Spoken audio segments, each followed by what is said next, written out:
Here's an expanded version of Part 1.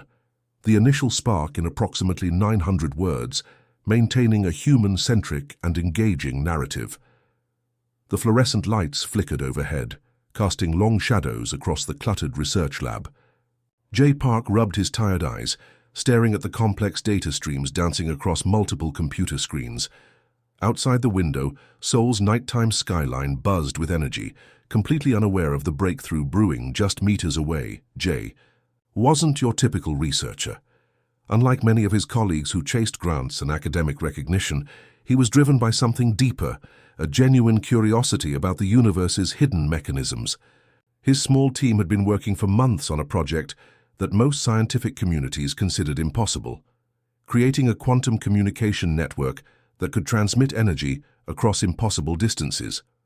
Hana Kim, his closest colleague and the team's technical genius, approached with 2 steaming cups of coffee. "How you've been here for 36 hours straight," she said, placing a cup next to his keyboard. Her voice carried a mixture of concern and excitement.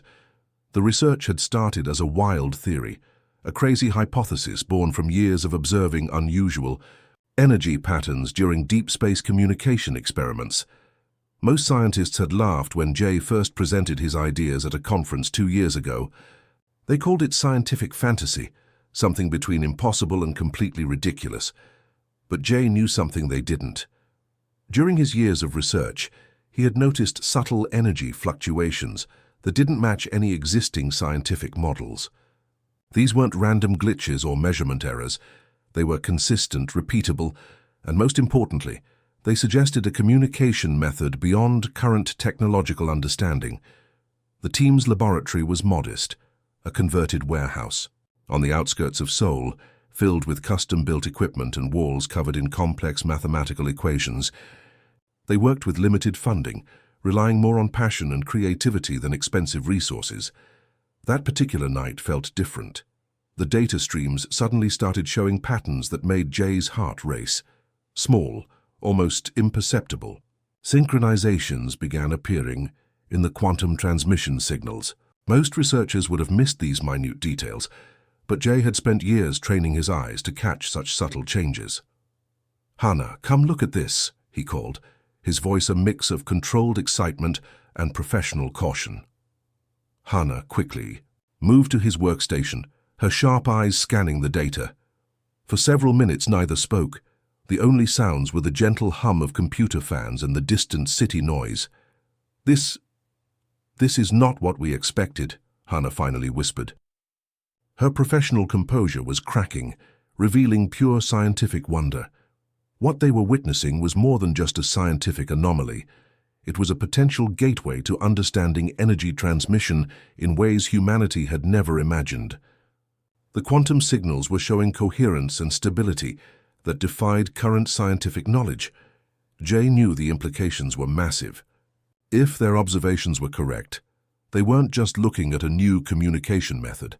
They were potentially discovering a way to transmit energy across vast distances instantaneously, something that could revolutionize everything from space exploration to global communication.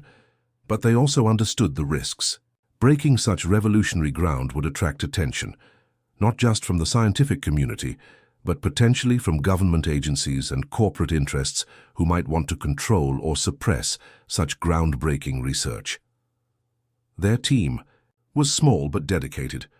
Besides Jay and Hana, they had 3 other researchers: Min, a quantum mechanics expert, Kyung, a brilliant systems engineer, and Sue, a data analysis specialist. Each brought unique skills and an unwavering commitment to pushing scientific boundaries. As dawn began to break, casting soft light through the laboratory windows, Jay realized they were standing at the precipice of something extraordinary. This wasn't just about publishing another academic paper or winning research grants. This was about fundamentally changing humanity's understanding of energy and communication.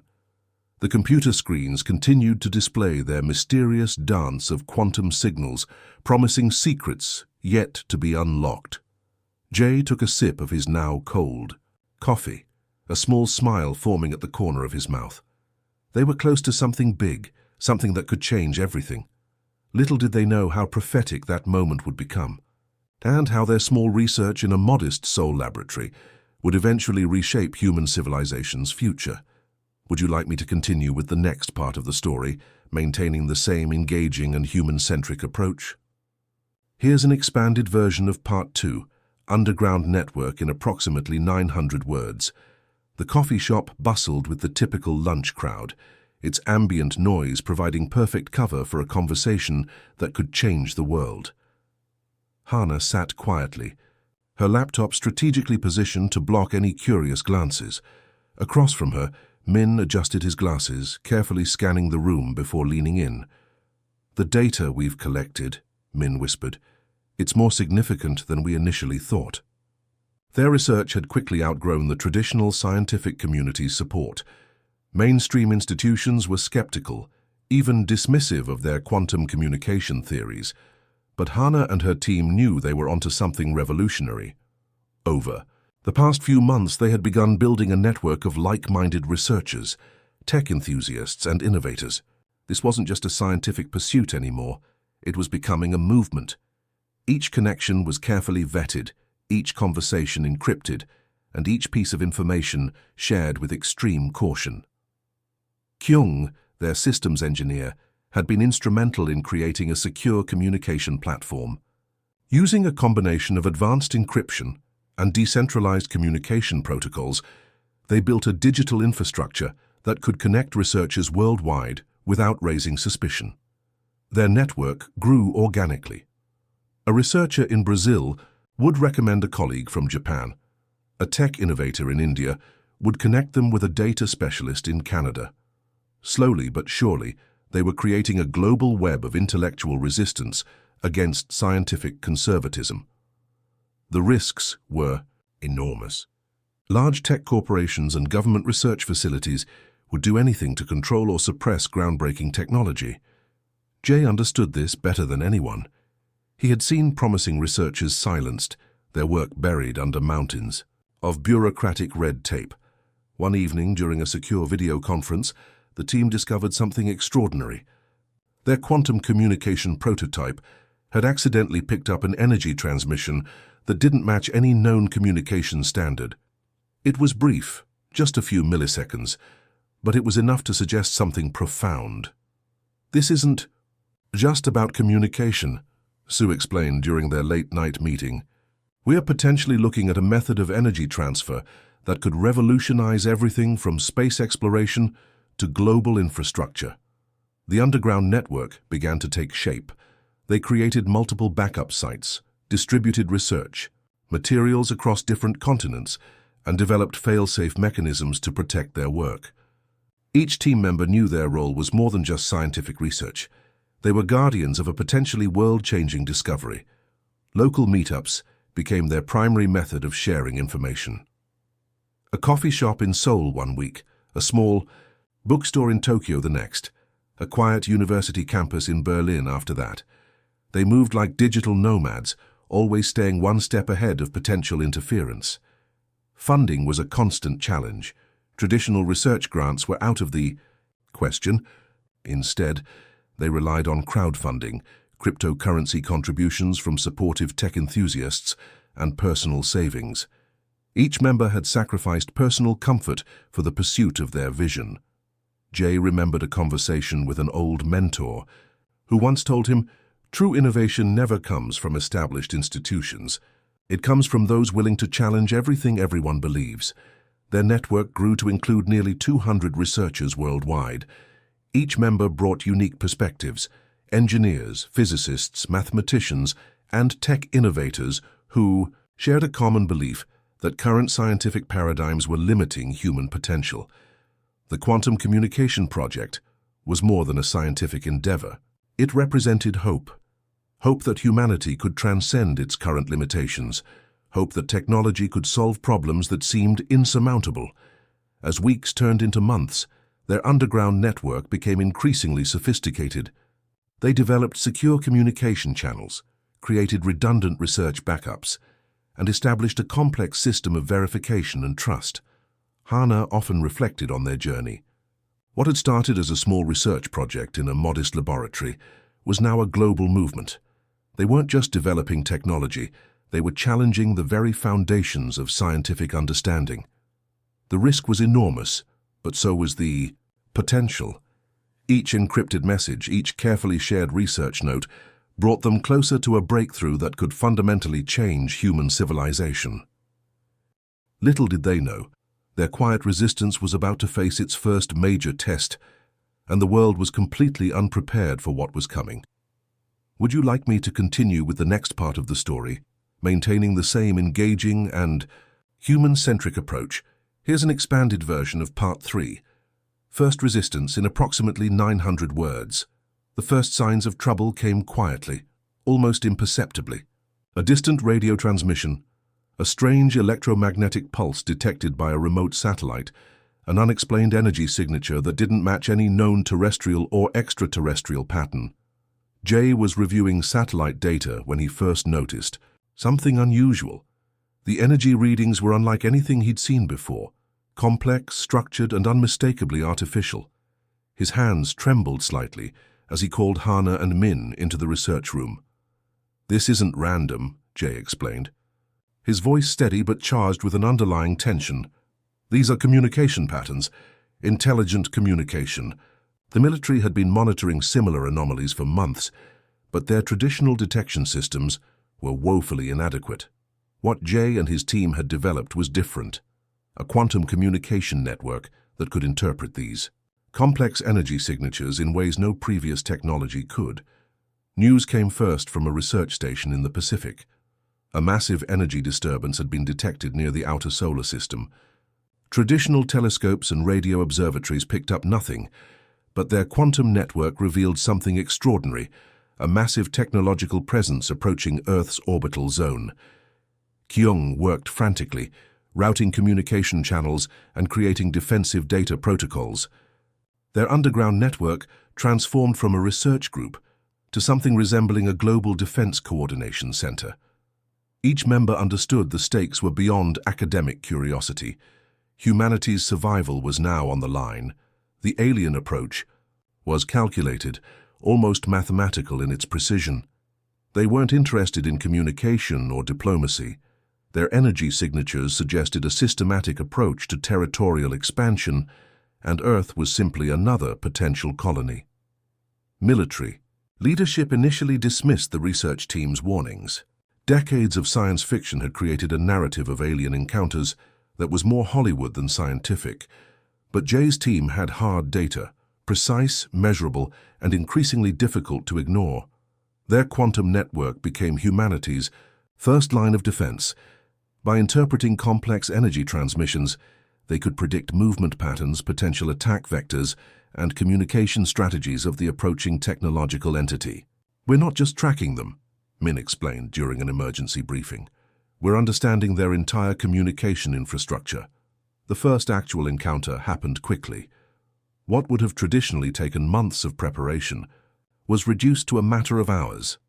The alien technological presence approached Earth's orbital zone with a calculated precision that was both terrifying and fascinating.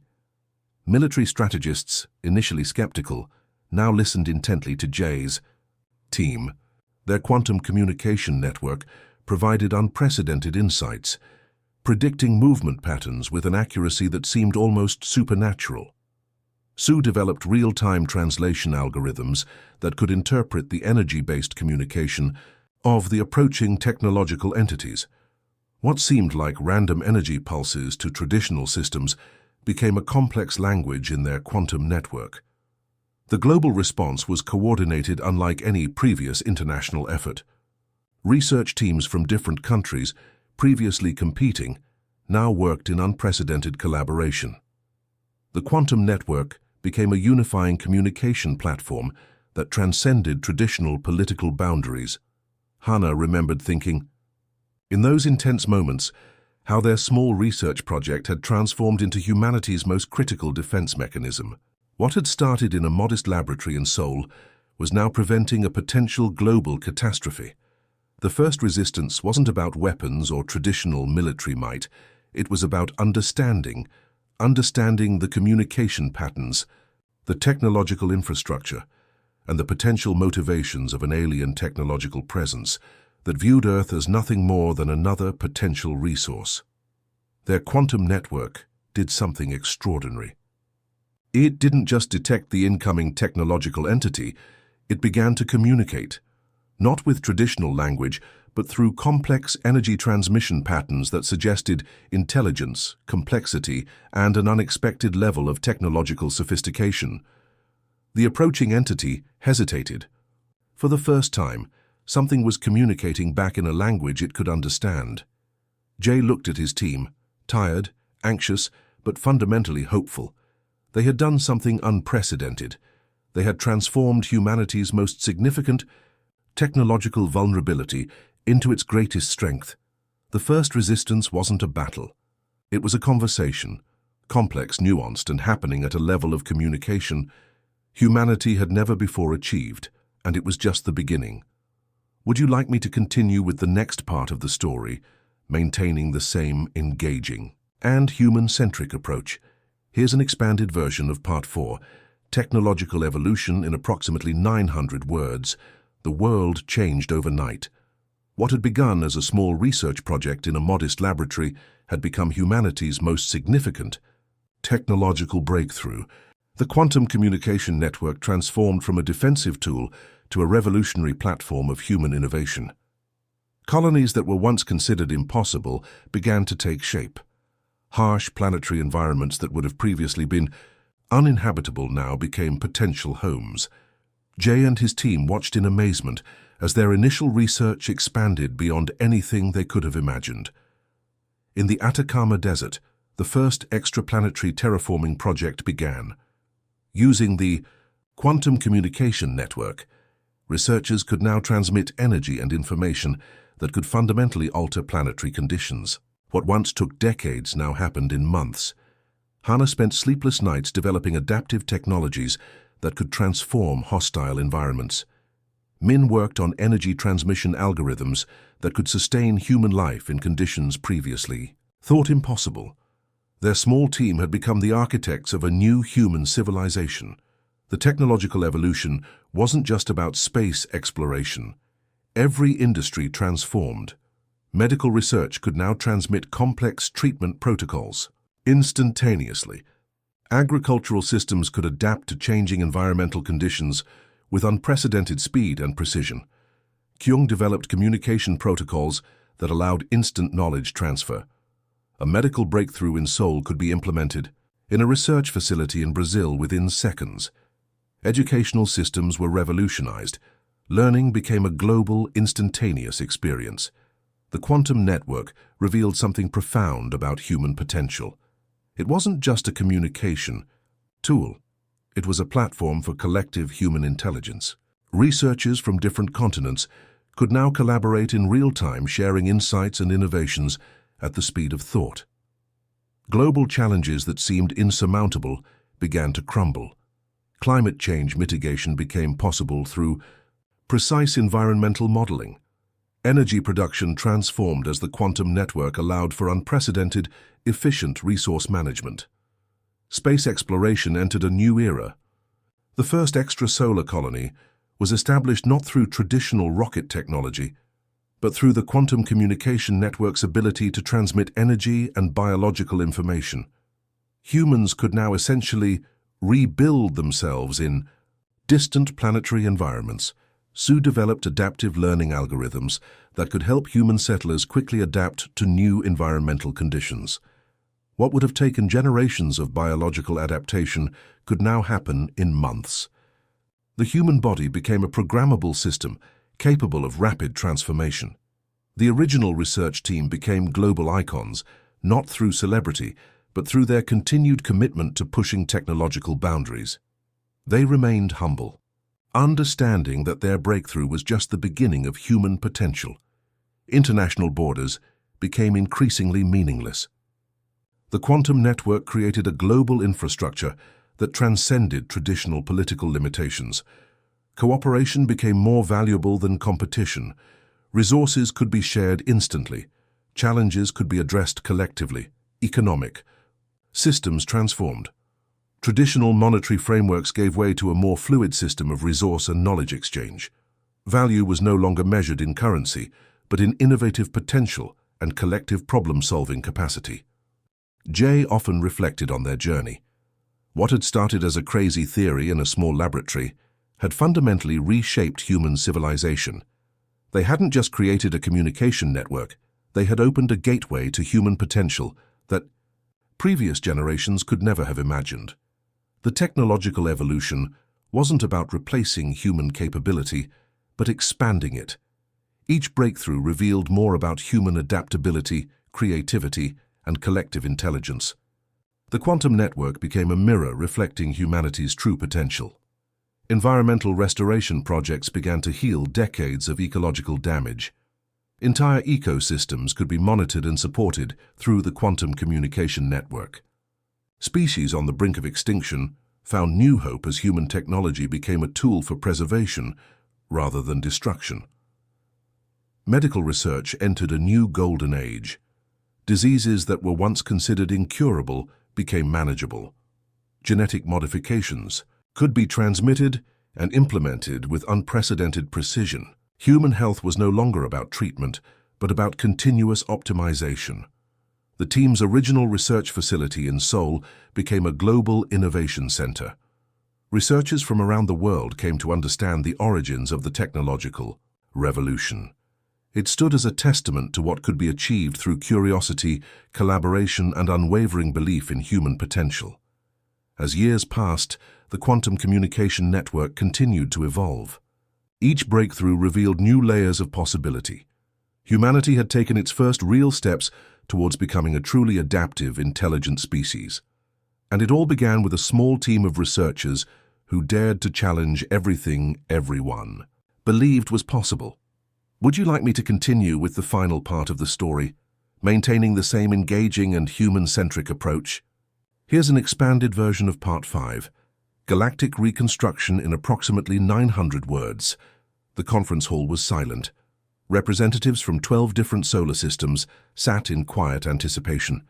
Jay Park stood at the center, looking both tired and hopeful, a living symbol of humanity's incredible journey. 30 years had passed since that first quantum communication breakthrough. What began as a small research project in a modest Seoul laboratory had transformed human civilization beyond anyone's wildest imagination. The room represented something unprecedented, the first truly collaborative galactic council.